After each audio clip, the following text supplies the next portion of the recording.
Alright guys, welcome back to Dynasty Warriors Gundam 3. This is our first time back in a long time, at least going over, this old footage. So we're going to be moving into the mission Insufficient Passion number 2. Continuing down the storyline Those Who Doubt, we've got, of course, Troa is our primary character here, and we've been playing the Heavy Arms suit.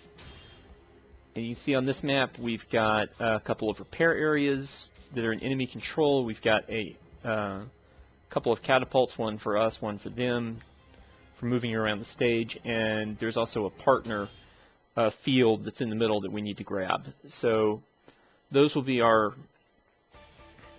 basic considerations.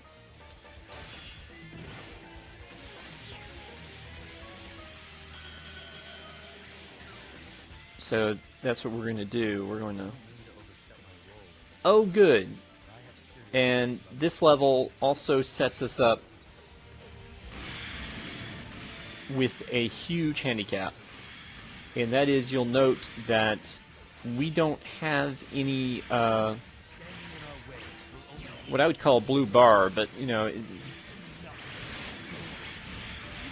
but when you play, there's a blue bar and a red bar that kind of get reduced over time, and once they're halfway done, the auto defenses in the respective enemy base doesn't work, and it disappears every time one of your suits gets blown up, because you have to, because respawning a suit takes up part of the bar. Now in this case, we don't have a bar at all, which means that we can't summon any reinforcements if one of our friends was to die. It also means that if we get blown up, there's no way for us to get back. So this was kind of dangerous, charging right into, when we didn't get there first, and obviously it should have been dashing the whole time to get that to happen. But fortunately, we killed up enough of their mooks to take over this field, and that also gave us access to summoning the Epion. Alright, so now we've gotten rid of the Zeta, we've gotten rid of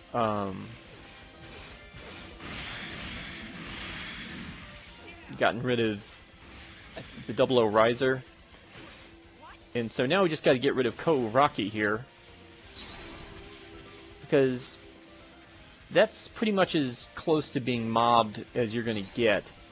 There was a complete recharge over here, so that would be nice to remember just in case we need to go back and get that, because we can't trust on respawning to send us back into the battle here.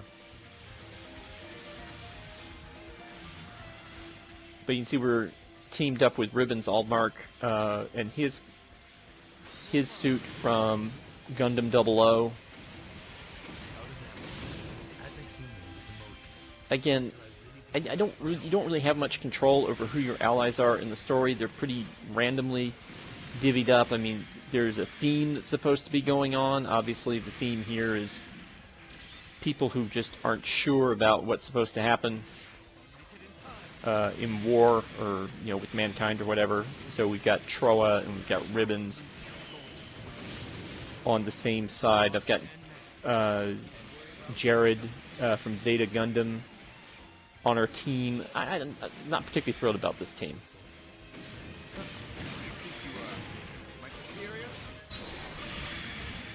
Alright, so if we can get the mobile suit factory, I think that we'll have the ability to heal on our own.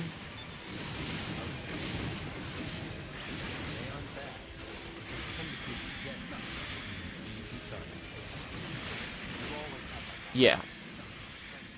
Since our battle gauge gradually recovers, and since we have no battle gauge right now, I don't know if that'll actually be affected. Unless, of course, battle gauge is actually just my health bar. But we're seemingly in better shape than we were when we started this thing. Okay, and now Ribbons and I are kind of connected, which gives us the opportunity to do a super move. It also allows me to heal, and I think me to heal him when we're like that. If you've played Gundam Reborn, the next game in this series, those cooperative kind of moves were just sort of made into their own second-tier super moves for all the characters.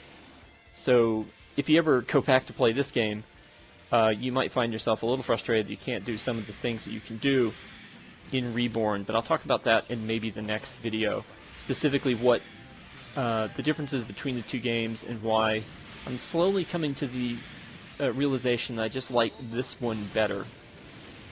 But for right now, we are still surrounded by a bunch of stuff. It doesn't appear that we're gaining any sort of battle gauge from taking over the suit factory. But what we are doing is that as long as the enemy had it, it was slowly refilling their battle gauge. So at least we've denied them that ability. We've got it all the way down to about half. So we're about at the point where we could attack the enemy base without having to worry about the autoguns in that area.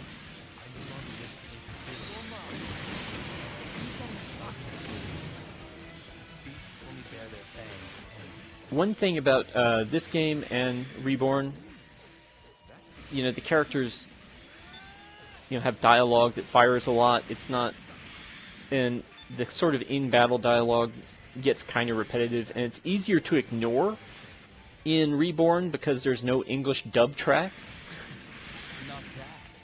So you can kind of ignore it because it's stuff that I don't personally understand.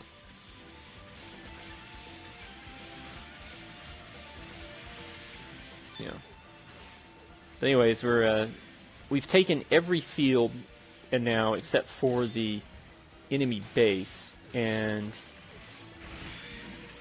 okay, I hope to heck that I didn't miss something where I have to keep Ribbons alive through this particular mission, because apparently he's in danger, and apparently we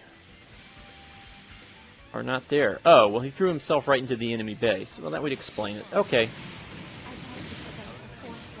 And we'll just say hello with the big missile barrage here.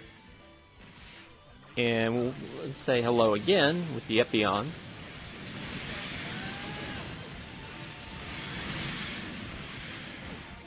Yeah, it's only because of my preference for Gundam Wing as a series, and it's my familiarity with its characters. It's the only reason I'm using the Epion as a partner.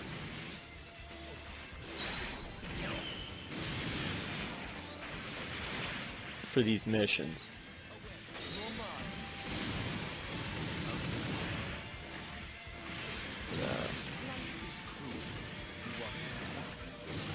Just getting knocked over, knocked around.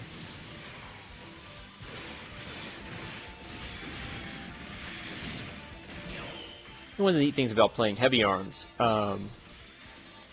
is a lot of the mainline Gundams, particularly from the early shows, were all equipped with some beam saber melee weapon that, since Gundam came out like 2 years, the original Gundam show came out 2 years after Star Wars was released, makes sense. People like lightsabers. And Heavy Arms, of course, doesn't have a natural melee attack that's worth much. His melee attacks are just basically converted missile attacks, but it gives you a different way to sort of deal with things.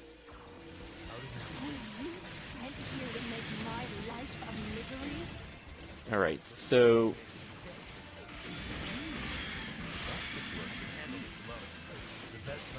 So 4 is the boss here in this level, and she because she doesn't have a set suit, because she's really only here because the Psycho Gundam is a thing that can be spawned in this game. But I can't help feel uneasy. She spawns in. She can be randomly used. They spawn her in with the Titan's blue suit. You'll also see her sometimes in the other version of the Gundam Mark II. So it's just sort of a thing that can happen. But we were victorious there. We managed not to get messed up, and we progressed the story one more mission further, which means that next time we can get just a little bit further into it, and also I'll talk a little bit more about why, I'm starting to prefer